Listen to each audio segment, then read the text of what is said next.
오늘 본문은 이사야 선지자의 말씀입니다. 저는 오늘 이사야 선지자 43장의 말씀을 통하여 하나님과의 우리의 만남에 대해서 오늘 말씀을 풀어가려고 합니다. 이 만남은 우리가 찾은 것이 아니라 하나님이 우리에게 다가오시고 하나님이 우리에게 의지를 가지신 만남이라고 할 수 있습니다. 이를 위해 하나님이 먼저 우리를 찾으셨고 부르셨고 만나셨고 또 죄를 기억하지도 않았다라고 말씀합니다.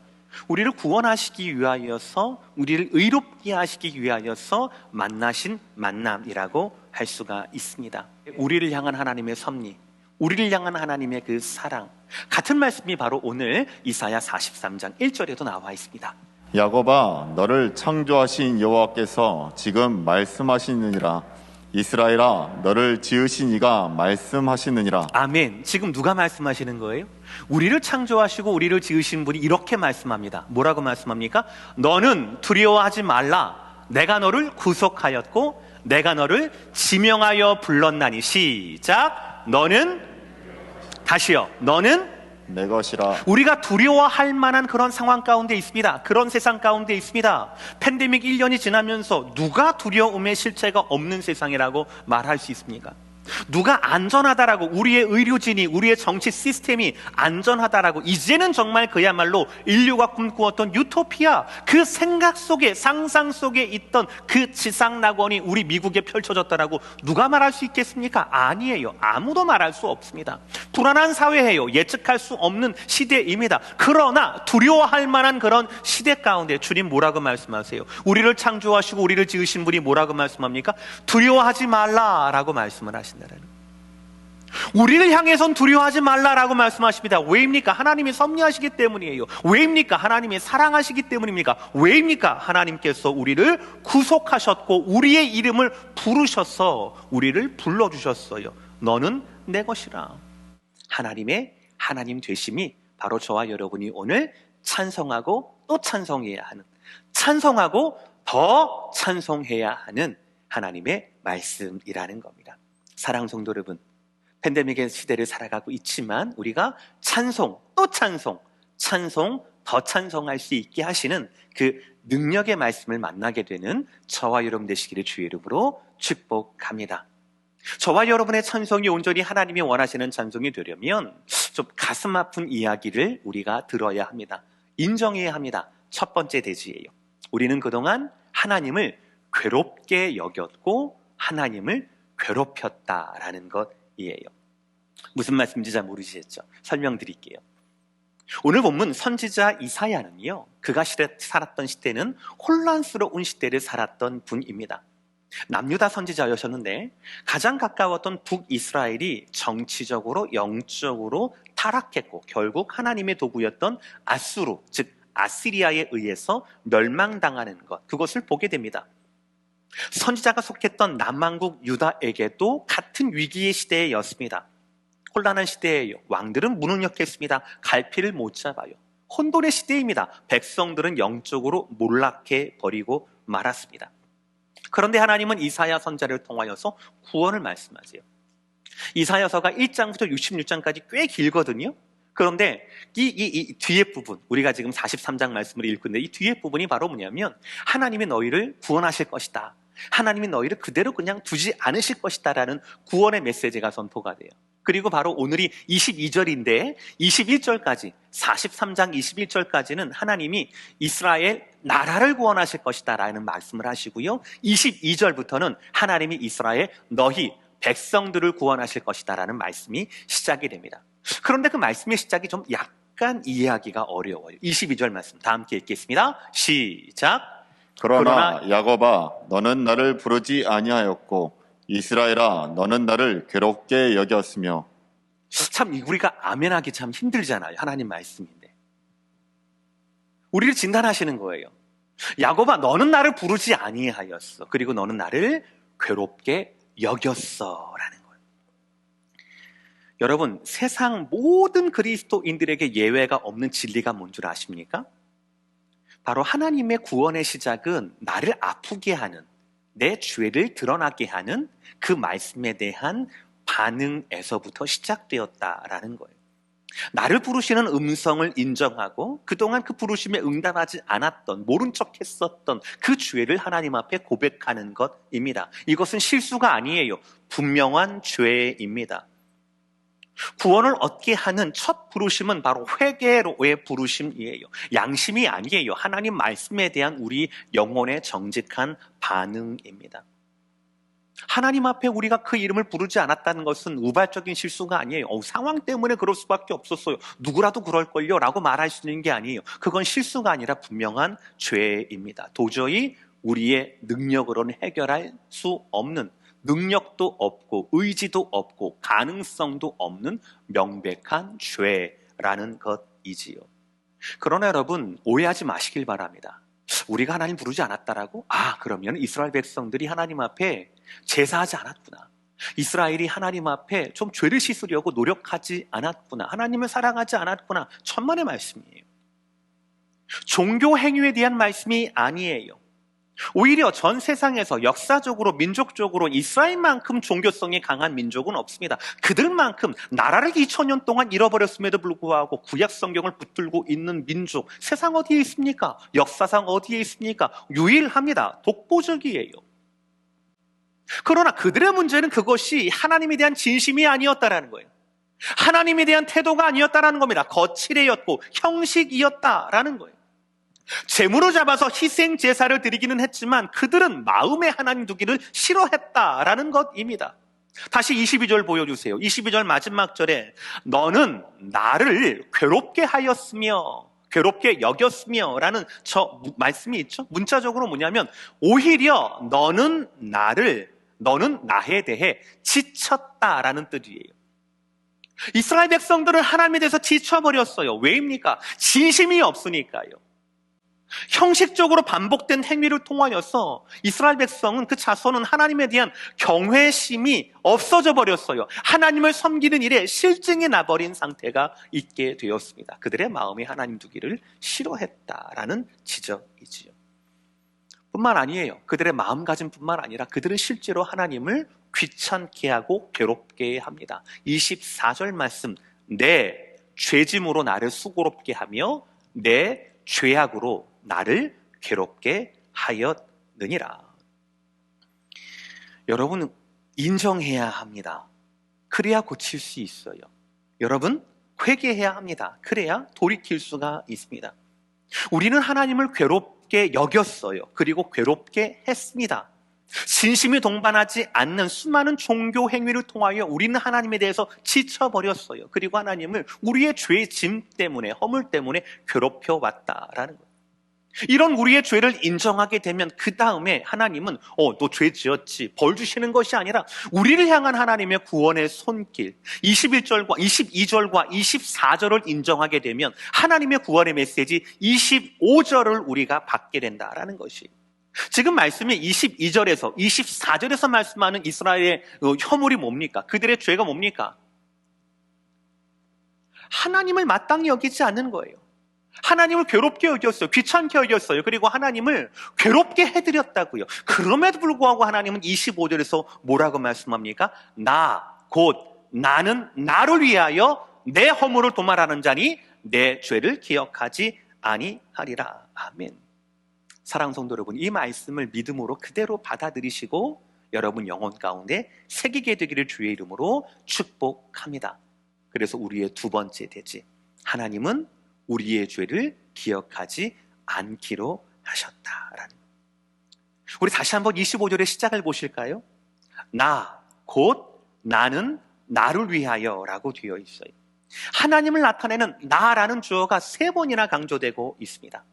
여러분, 이것은 이스라엘 죄악의 도말과 그 죄를 잊어버리겠다라고 하는 것이 이스라엘이 좀 어느 정도 노력을 해서 좀 가상하게 여겨서 그들의 정성이 하늘에 닿아서 하나님이 그들의 죄를 도말하시겠다라는 것이 아니에요.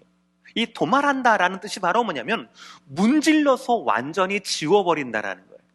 쉽게 말하면 여러분들 뭐가 있잖아요. 종이에 뭐가 있잖아요. 뭐 티가 있어요. 뭐가 묻었어요. 그러면 이거를 문지르는 겁니다. 언제까지 문지르는 겁니까?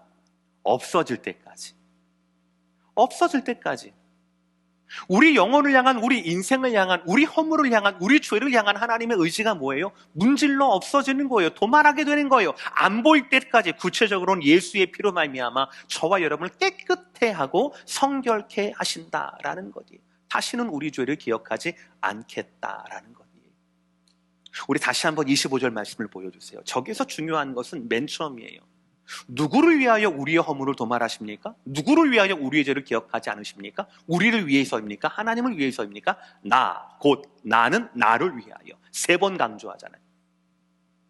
네 죄에 대한 의지, 그 죄를 기억하지 않겠다, 그 죄를 내가 사해주겠다는 의지도 나의 것이고, 그것을 시작하는 것도 나의 것이고, 내 아들 예수의 피로 말미암아 너희의 죄를 내가 해결해 주겠다라는 이 말씀인 거예요. 이것이 가장 중요한 목적.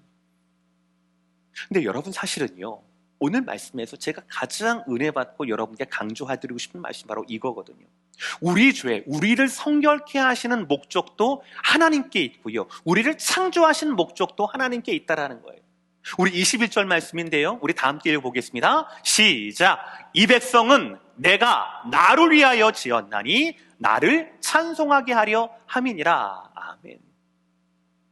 오늘 제일 중요한 게 21절하고 25절의 말씀이에요. 요걸 동그라미를 하셔야 돼요. 저와 여러분의 인생의 목적이, 인생의 방향이 하나님을 위한 것이고 하나님을 노래하기 위한 것이라고 말씀하고 있어요. 다시 25절 말씀. 곧 나는 나를 위하여 내 허물을 도말하던 자는 내 죄를 기억하지 아니하리라. 하나님이 누구를 위하여 우리의 허물과 우리의 죄를 도말하고 기억하지 않는다라고 합니까? 내가 아니에요. 하나님이에요. 곧 하나님을 위해서 우리를 구원하신다라는 것입니다. 죄를 지으면 반드시 그 책임을 치러야 합니다. 세상에서도 그렇죠. 민법, 형법 다 그래요. 근데 성경은 더 정확하게 말씀하세요. 성경의 말씀은 이 죄를 가져오는 결코 하나님의 영광에 이르지 않는다라고 말씀합니다.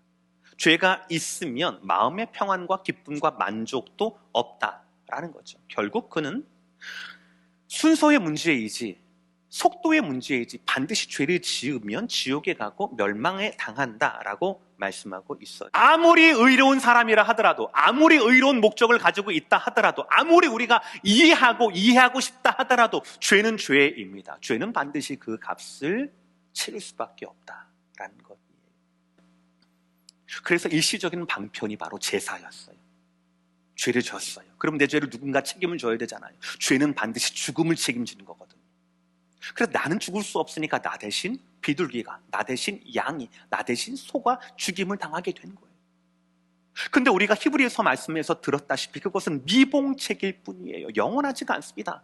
되풀이되는 죄의 해결밖에 안 되는, 근본적인 해결이 안 되는 거예요. 그런데 하나님께서 우리의 죄를 문질러서 없애버리겠다라는 그 의지를 가지신 그 하나님께서, 우리의 죄를 기억하지 않겠다라고 하는 의지를 가지신 그 하나님께서 그 아들을 우리에게 주시고 그 아들의 피로 말미암아 우리의 죄를 영원히 해결하셨다라는 것. 이 복음을 믿는 그 사람들이 바로 저와 여러분 아니겠습니까?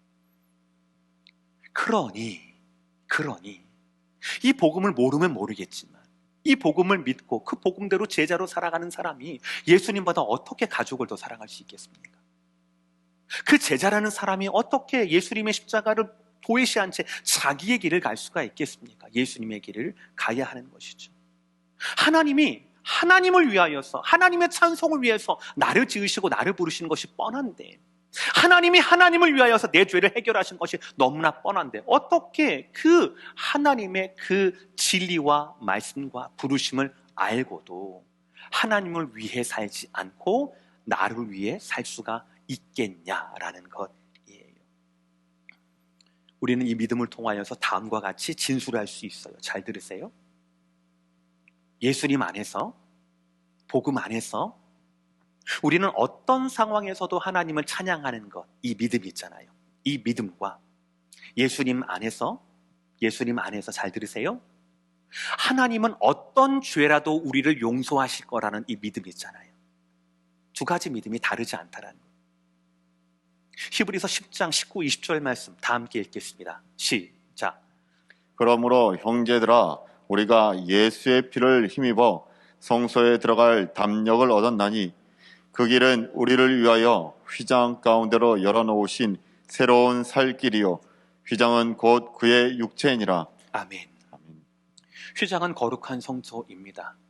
특별히 거룩한 휘장, 2번 들어가는 성소와 지성소를 갈라놓는 그 휘장은요,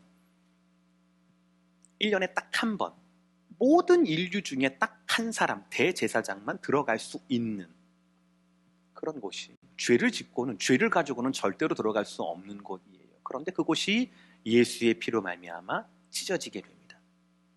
우리는 휘장에 들어가기 전에 무엇을 만납니까? 예수의 피를 만나게 되는 거예요. 예수의 피를 의지하게 되는 거예요. 예수의 피를 묻히게 되는 거예요.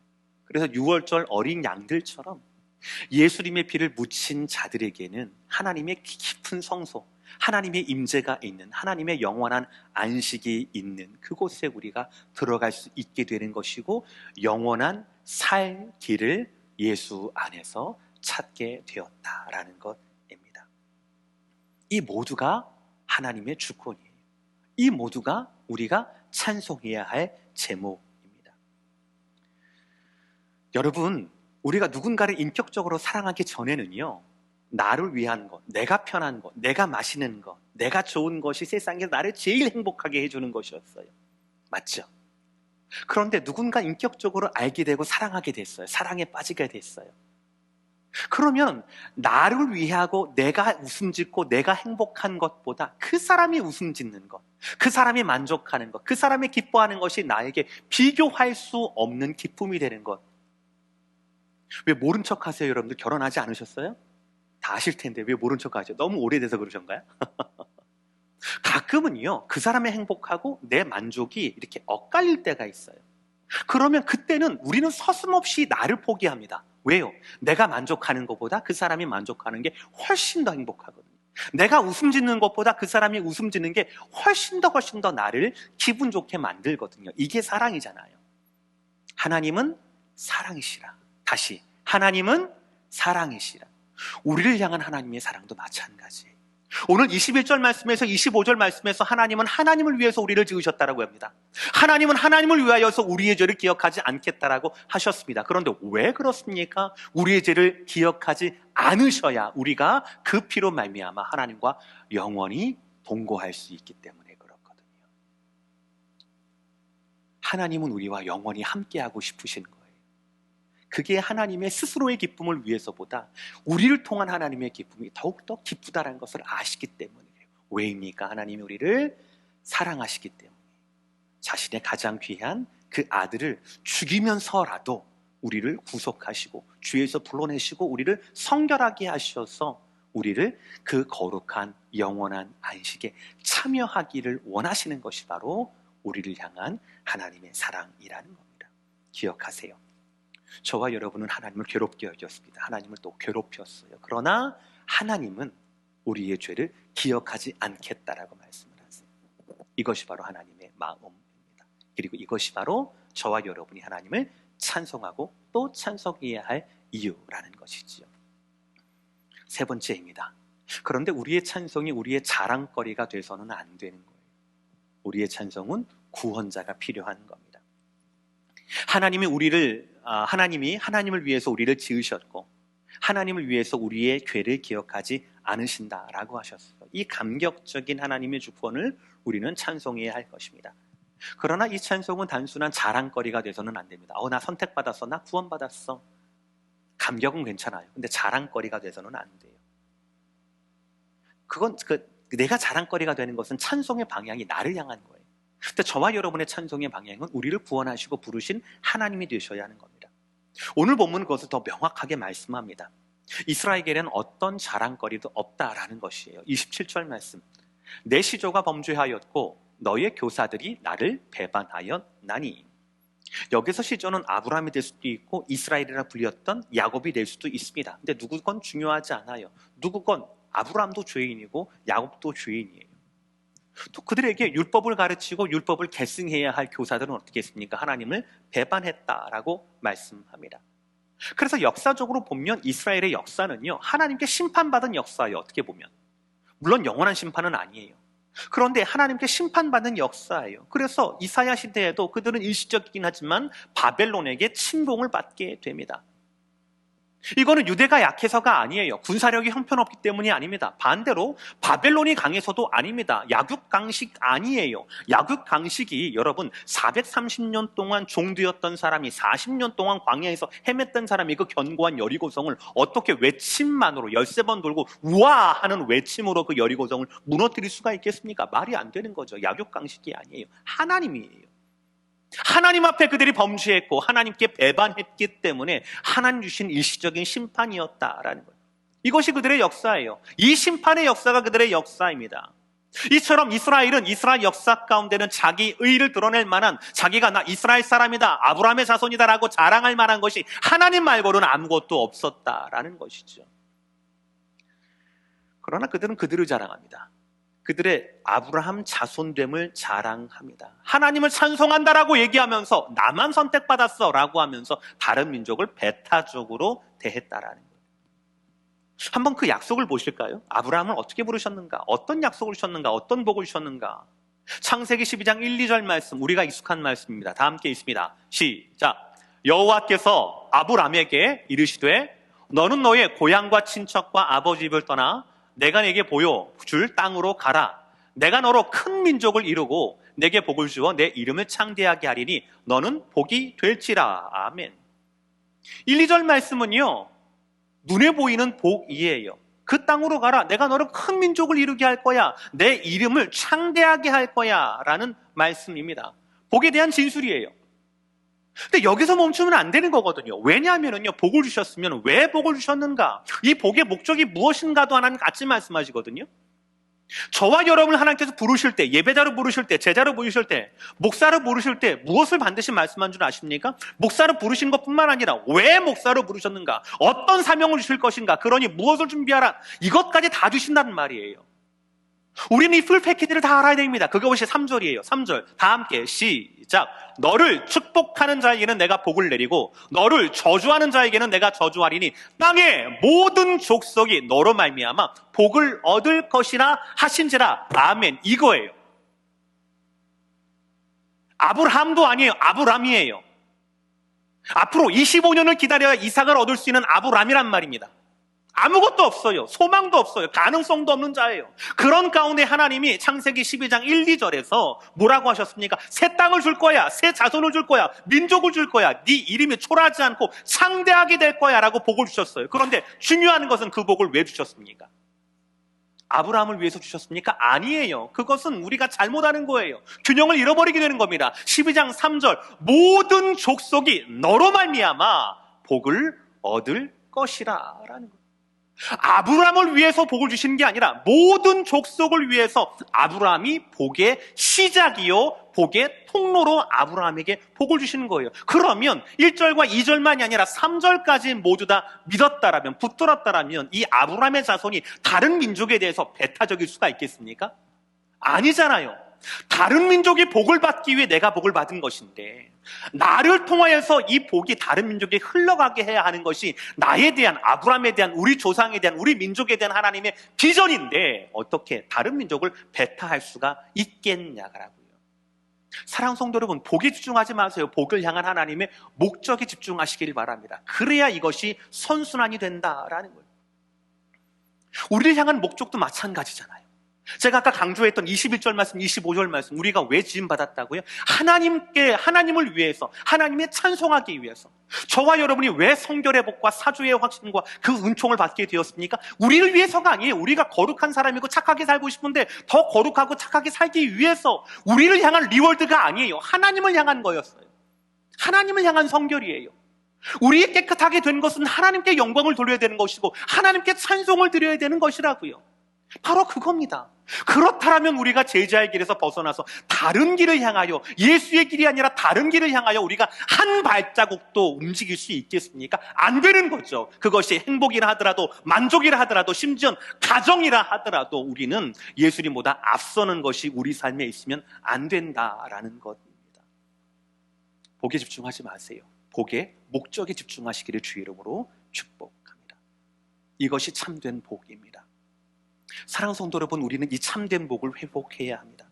진정한 찬송을 회복해야 합니다. 그냥 감정에 감정으로 인하여서 이 감정을 발산하는 것 말고요. 그 감정을 배설하는 것 말고요. 그래서 오늘은 즐거웠다가 내일은 우울했다. 막 이렇게 파도치는 것이 아니라 영원하신 하나님, 나를 지으신 하나님, 나를 성결하게 하신 하나님, 창조 현장에서 나를 만나신 하나님, 십자가에서 나를 만나신 하나님. 그래서 내가 찬송하는 인생으로, 내가 죄를 이기는 인생으로 나를 불러주시고 나를 지명하여 주셔서 이 두려움 많은 세상에서 너는 내 것이다 라고 말씀하시고 확증하시는 그 하나님을 저와 여러분은 변함없이 찬송하고 또 찬송하고 찬송하고 더 찬송해야 한다라는 것입니다.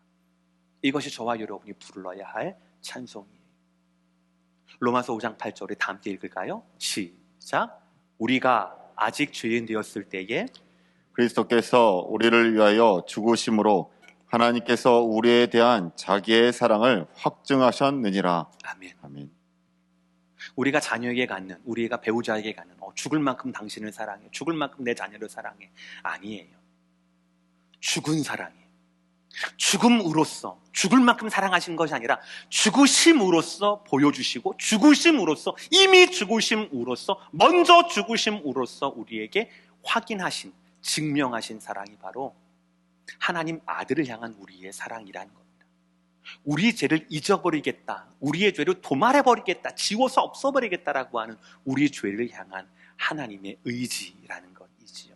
그래서 우리는 어떻게 살아야 하는 겁니까? 요한일서 4장 10절의 말씀 다 함께 시작. 사랑은 여기 있으니 우리가 하나님을 사랑하는 것이 아니요 하나님이 우리를 사랑하사 우리 죄를 속하기 위하여 화목제물로 그 아들을 보내셨음이라. 아멘. 이것이 우리가 진짜 해야 할 찬송입니다. 우리는 찬송해야 합니다. 왜냐하면 21절 때문에 그래요. 다 함께 이 백성은 내가 나를 위하여 지었나니. 다 함께 시작. 나를 찬송하게 하려 함입니다. 저와 여러분의 삶의 목적이, 호흡의 목적이, 이유가 바로 하나님을 찬송하라라는 것이에요. 그렇기 때문에 우리는 찬송해야 합니다. 또 우리는 더 찬송해야 돼요. 또 찬송해야 돼요. 왜요? 25절 말씀 때문에. 다 함께 시작. 곧 나는 나를 위하여 내 허물을 도말하는 자니 내 죄를 기억하지 아니하리라. 나를 지으시는 것도 너무나 감사한데, 섭리하신 그 섭리하심도 너무나 감사한데, 우리의 허물과 우리의 죄, 하나님을 괴롭게 하고 하나님 괴롭게 여겼던 우리의 모든 허물들, 내 조상들부터 내 교사들부터 지었던 도저히 어떻게 이렇게 지울 수 없었던 내 모든 죄를 도말하시고 잊겠다라고 하신, 그래서 십자가에서 나를 만나주셨던 그 하나님의 사랑, 그것을 바로 우리가 찬송하고 또 찬송해야 할 것이라는 거예요. 하나님 우리를 두 번 만나주셔요. 첫 번째는 창조의 자리에서 우리를 만나주셨습니다. 이것이 우리가 찬송해야 할 첫 번째 찬송이고요. 두 번째 만남은 십자가에서 우리를 만나주셨어요. 우리의 죄를 해결해 주셨다라는 것이죠. 창조주로서 하나님을 찬송하시기를 주의 이름으로 축복합니다. 또한 구원자로서의 하나님을 또 찬송하시고 더 찬송하시는 저와 여러분, 그래서 제자의 노래를 완성하시는 저와 여러분, 우리 모든 오렌지 카운티 제일자는교회 모든 성도가 되시기를 주의 이름으로 축복합니다.